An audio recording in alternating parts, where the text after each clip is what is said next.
All right, so here I have a push start conversion with the car being push button instead of a key. It's going to a 2012 Dodge Ram. So it's prepped. I mean, there's very few wires on the Ram.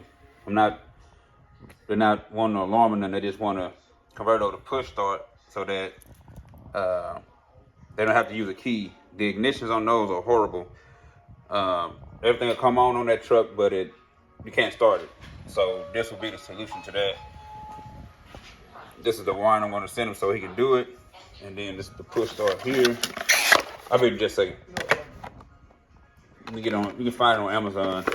The thing is, you gotta have that in order for that push start to actually work in a new car. So even if you have this, you still gotta have that, and you gotta have this to get into that, to do all of that. So I'm finna ship this off to shop in Houston, Texas. So